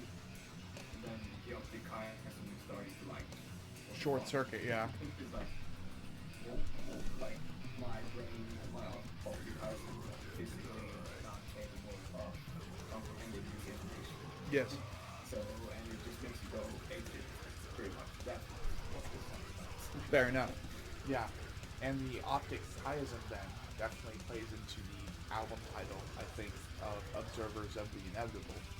And maybe this could be the closest thing to a title track if there was one, and if we haven't discussed one yet, because I'm oblivious, absolutely oblivious to the track listing. I think there is one? There's none. Okay, there's none. Okay. So therefore, this, I think, would definitely play as the best or serve as the best title track to the album, because it's not exactly Observers of the Inevitable, but who are, what is the Observers of the Inevitable? Well, it's humanity, from what I've understood so far. It's like this is us looking into the unknown and our minds unraveling, the dimensions of our psyche maybe unfurling, let alone the dimensions that could be unfurling if we try to reach too far, if we try to dig too deep into the cosmos and into the unknown, into the vastness of space, into the void, the nothingness that is. Then with the optic chiasm, it's like, yeah, like you can look into that portal, you can see everything coming through, but what your brain, what your mind, what your soul will not be able to interpret is the consequences of what led you there. And maybe you were involved in that portal opening. Maybe you poked the wrong cosmic bear, and now there is a very, very primitive but interconnected hive mind species that is ready to eradicate humanity because of you deciding to throw a pebble at the hornet's nest. That's another analogy. Well, the hive is buzzing now, so whether these species seem to be primitive or not, or maybe they seem to be animalistic, maybe they're savages to you. Well, one thing is for certain, you have no idea yet, and therefore even your eyes cannot compute, and therefore we have the optichiasm. What would be the best lyric then from the song to possibly correlate with the album cover? Probably, it's not like, well, it's kind of chorus, like, that's the really like annoying thing with this type of music is that like when they're like, oh, you know the chorus, and you're like, what's the chorus and what's the verse? Right. But what I personally call the chorus states like, in the depths of the cosmic expanse where stars dance forever, the optic hyacinth, a gateway unfolds. So, but that's the whole thing with the album cover. Like the album cover is a straight up POV of you, the observer, watching the inevitable fate that's been bestowed upon us. Yes. And also on the cover, there's like this really fleshy bridge, like all these insane things are just like unraveling right in front of your eyes. Yeah. But you're wondering up, like you're trying to fight it, but and you can't comprehend it, and you just have to submit and succumb to this. Yeah. Where inevitable fate. Right. And this, I would say this is probably the only time to ask this question, right, with the optic chiasm. But of course, there were conversations made between you guys and Caesar to get this album assembled. And unfortunately, we weren't able to correlate or get Caesar on, but, you know, time restraints, and we got 3 days to get this session out before the album comes out. And then I also have today to record the album listening session. So, when you guys were looking to piece together this album, what were some of the like prominent details, would you think, of the conversation that led to this image assembly? The guys pretty much just left it up to me. And Stian, like, goes way back when, like, when he asked me to join, he was like, I want to make a beautiful cosmic death thing about weird space stuff. And I was like, I've never done that before. I'm not that much over with that genre. Like, so it's been like a learning curve. And like some fun discoveries along the way. But he pretty much just like, he tried to write some lyrics once, and he showed them to me, and I just told him straight up, these are pretty shits. But which is like a bunch of like, it was like super sexualized, like alien with 10 dicks getting chopped off and something. But like, I want to keep it a little bit more sophisticated in some matter. Like, yes, it has to be super grimy and ugly and stupid, but we can still approach it in a way that has some spine. And so for this album, they wrote all the instrumentals first because it's hard for me to write a lot of lyrics without the instrumental first. So then it's just like, I don't write 2 pages, like half a page worth of something. So yeah, they just pretty much just gave it up to me and were like, it has to do something about space, it has to like follow what we've already done, but keep it like moving forward. And I have to constantly, like when I'm writing a lyric, when I finished it, like when I myself wrote, this is now finished, I send it to the chat, they go over it, and they're like, okay, this is cool, or it's not cool. Like they will always have their opinion about it. But other than that, I've just been given full freedom to play around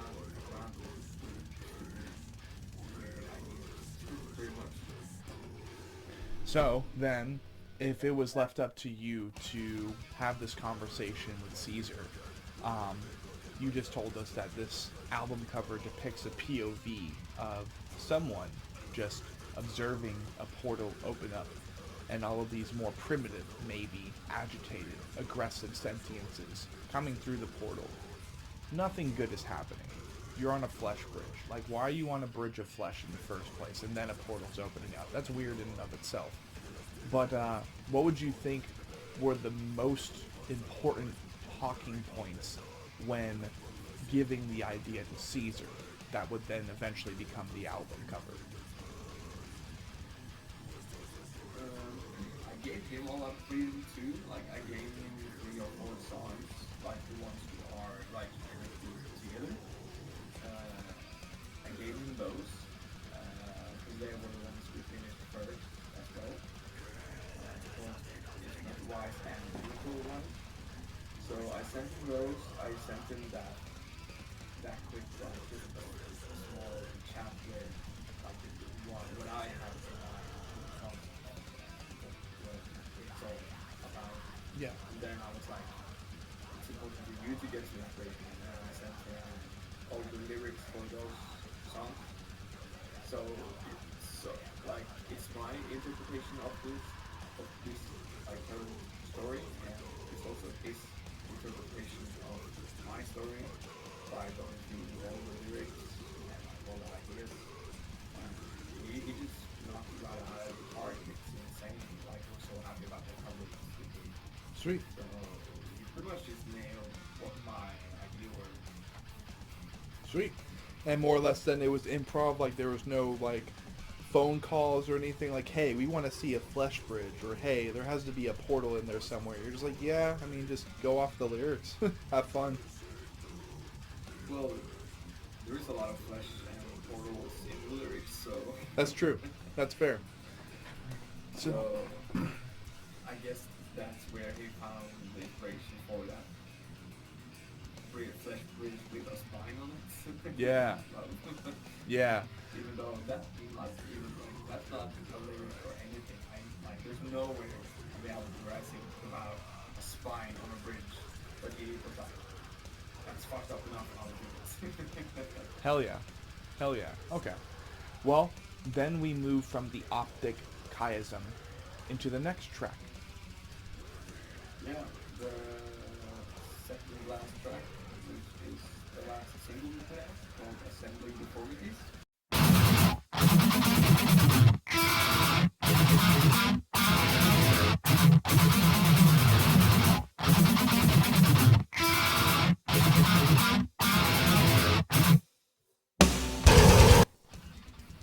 This one is also like, this is a very standalone track for many reasons, but like again, being in the same universe, on the same planet, as every other of these songs, but it's the longest track, it's the most technical and weird track on the whole thing, but it's pretty much just about our impurities as a human race and all these different alienistic mutations that occur within our own anatomy and biology.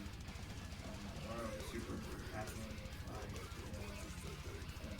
It's a weird mention and a weird tag, but kind of the stuff that Mengele was all about. not that I'm like a big Mengele supporter, but like his weird fucked up fascination for like human deformities and like what do you call it, like is it called Siamese twins and stuff? Yes. Right? Yeah, and stuff like that. So it's very much about like how we envision our own unity and like how natural these impurities, like, don't get me wrong, like it's not like, oh, I am so beautiful and don't have a Siamese twin, it's not like that. Right. Like finding like what is it that makes humans human. Like you have two humans that are connected together, but they're still humans. Like they're Yeah. It's just super fascinating about like all these different morphs and mutations occurring in just like our daily life biology, and just focusing a little bit more in on that and how some people maybe envision that stuff. And and some of the song and lyrics are kind of gross about it, and like some of the implications, like how some people have really frail skin, and that some of their skin is like Bible sheet thin, and pretty much just ruptures if you breathe on that stuff, and like just highlighting some of the like actual real stuff on Yeah. Earth, but you would think it was out of this world, like if you get my word. Yeah, no, I do. I do. It's appreciating and providing spotlight to many anomalies and miracles in genealogy, and in the way that some people's human anatomy ended up changing drastically. Possibly, when you think down to a molecular level, really some of those deformities could be an attempt at nature evolving some people in very, very strange ways. And sometimes, as natural selection would depict it, some of those people are not meant to survive.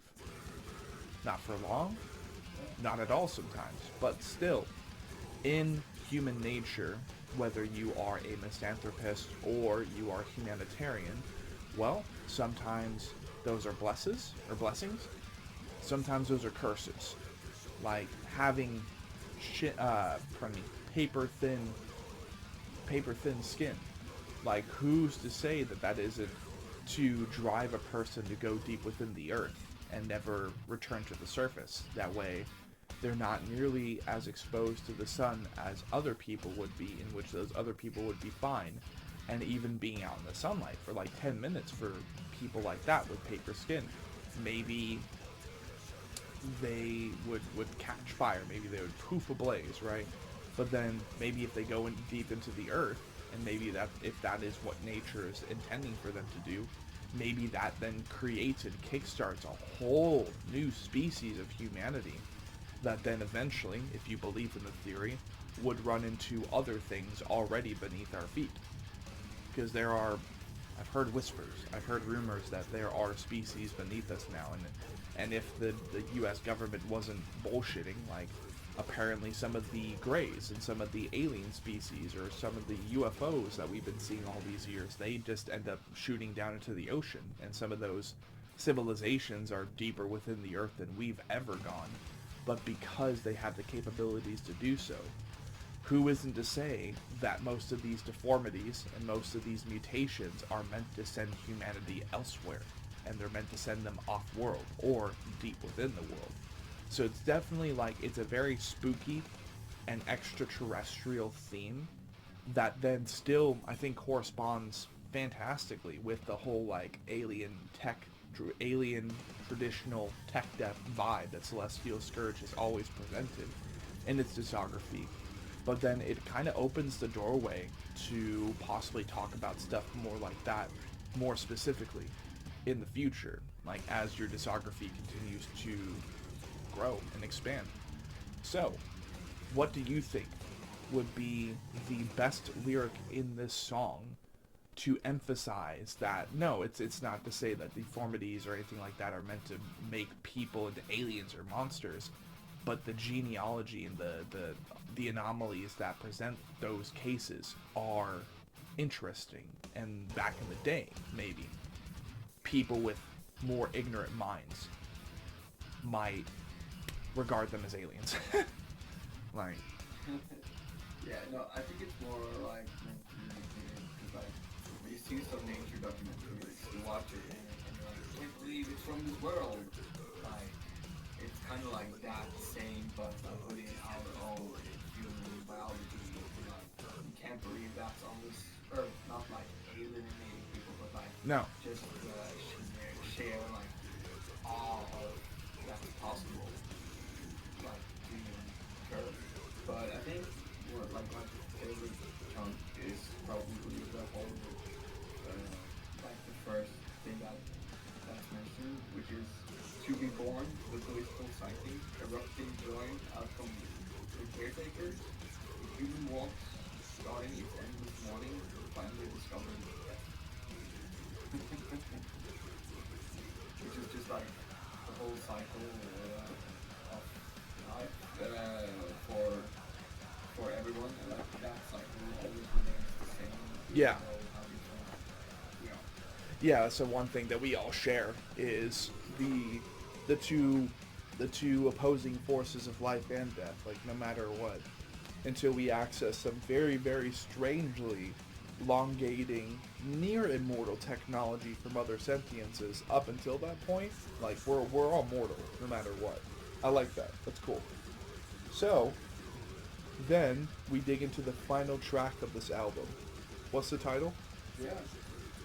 It's called Ancient Forms.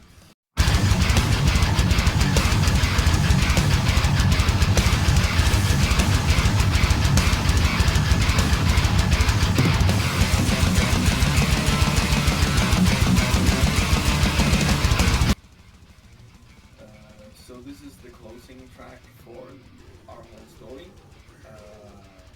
where like the observer is called that the observer, which is like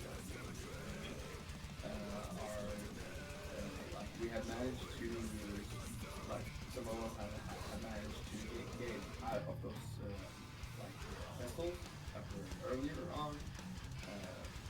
We found shelter, but our world around us is a totally different one, and like it's under a new rule and system, which we still haven't really like managed to fathom yet. Like the whole story is like what's happening in like the first year, because that's the thing too. Like some of those human evisceration of planet Earth, like some of them would happen in like 30 seconds. Some of them would happen over like maybe 100 years. You know? So this one specifically is like around a year-ish. So now we're like at a year in, kind of getting weirdly used to this way of life, but we're still discovering new shit every day. So it's just pretty much just like the psychic stuff, like starting to get to you, like years, like that small amount of hope and happiness that was left is starting to really like dwindle, and there's pretty much nothing left, and your mind is starting to like cave in on you. So you're starting to like seriously succumb to their ways and their like their gods and their ways, and just to like not to shorten the explanation, but a really good way to explain the song is with like the last lines of the song, which are tokens of disgust ripping its pages apart. Show me what lies beyond. I was awakened by the ancient forms. So there's this person who like ventures into their like sacred places, which is they made these altars of their own, and this person is entering one of those and like just basically putting his arms out and be like, show me your ways, and like show me what I have been missing out on, and let me become one of you, and in the action of doing that also dying. Oh, how unfortunate. Yeah. But everything is mortal, or at least we would hope that everything is mortal. Alright, so Yeah. that is Under the Skin of Observers of the Inevitable, a more traditional, Norwegian, alien-themed, tech death metal album. Only about 30 minutes, but 30 minutes, 7 tracks, a lot more than Dimensions Unfurled. 8 tracks, right. So 8 tracks, 30 minutes of just more traditional death metal, alien-themed. And this is the first full-length album by Celestial Scourge, hopefully of many, many more. And to kind of conclude the Under the Skin session then for Observers of the Inevitable, this is now the second session, back to back, and following Dimensions Unfurled. Let us not ask the question, the same one that we did last time, so soon after Dimensions Unfurled, right? So, in your opinion, what about Observers of the Inevitable was better than the EP of Dimensions Unfurled? I remember one thing that you said was that, just the production quality and the time that you guys would invest into this album, automatically made it a little bit better. What else would you say made Observers of the Inevitable better than Dimensions Unfurled? Having a whole band is probably one of the bigger ones. That actually have both of our guitar players bring it all as a whole, and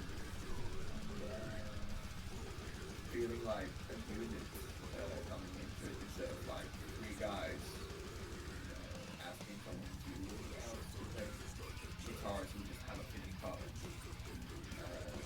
So it feels more like the proper like, yo, what's up? Here we are. Like more like a proper welcome to ourselves. Right.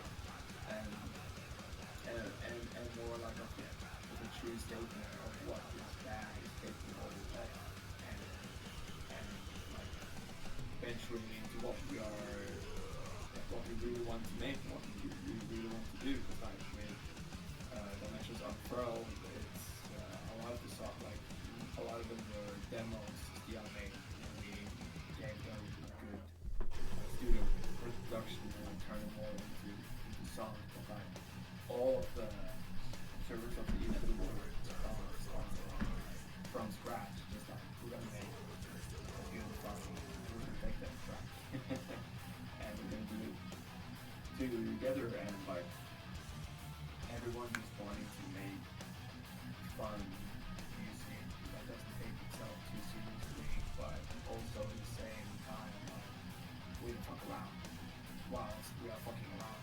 Yeah. Yeah. See, and the thing is, too, with any sort of effort within the tech death genre, sure, you can have some of the goofiest concepts. Maybe there is no concept behind the album, or at least not one for the entirety of the track listing.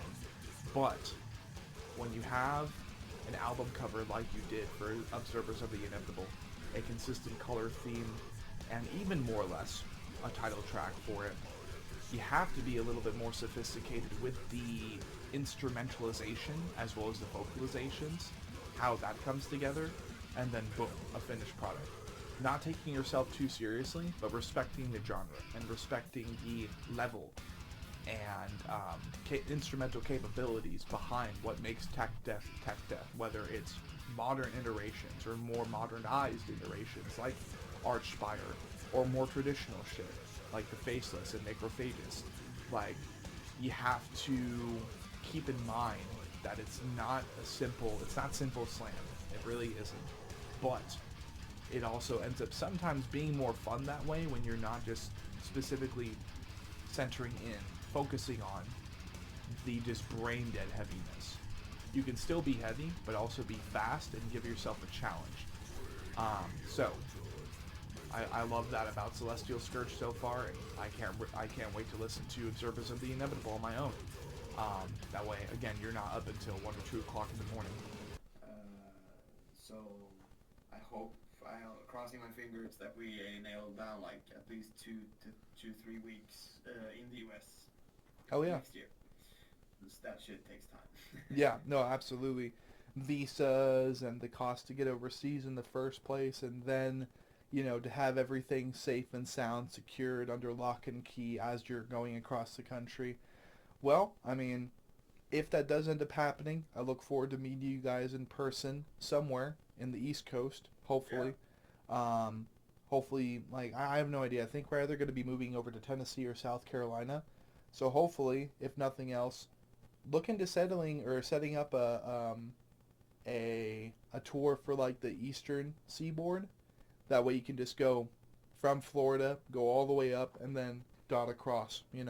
I think that, and doing at least like 5 different states.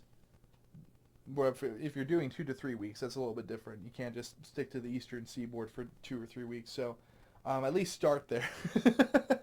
And do it down and up and just like woo woo woo, like that could be pretty fun.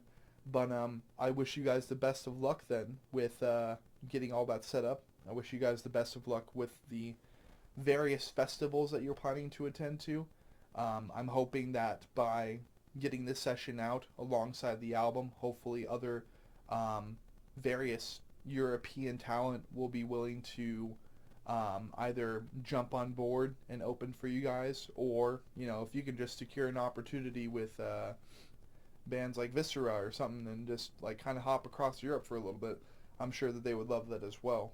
But my friend Eirich, it is currently for me 3:14 p.m. So I think for now and up until you guys release another EP or album, I'm kidding, I think we are going to be done for a little bit. And I appreciate all the time that you and Stjan decided to invest into the Anatomy Crosscast, allowing for us to tell your story and begin networking in more professional terms over in Norway. I look forward to looking into your band, your side project, or one of your various side projects, that being RUUNE, and then with Stjan, that being Blood Red Throne. Tell all your buddies about us. Tell all your friends about us. That way we can truly be whispered about like the wind echoing through the mountains those nights that you were walking through the woods, right? Let the Anatomy Crosscast be in those winds, my friend. And let's go ahead and get a whole bunch of Norwegian talent on here. There will be a poll thrown up on this episode. So encourage people to vote. I'll provide you the necessary link. But this has been the Anatomy Crosscast, a one-on-one between me and Eirich of Celestial Scourge, RUUNE, Oslo Death Fest, and many other Norway local efforts. And just like the Great Eternal Music Machine, let's keep turning, let's keep cranking, and we'll see you guys next time.